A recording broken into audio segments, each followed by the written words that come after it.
Good PM, this is Tech Reyna Workshop Fix, video card repair and services, and we are back with another video card repair video.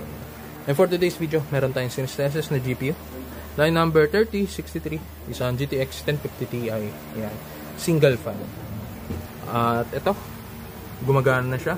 Ang naging problema ng GPU na to ay liquid damage. Tapos, may mga sirang component siya na pinalitan ng ating technician. Pinalitan yung dalawang SMD resistor at dalawang SMD capacitor. Yan. After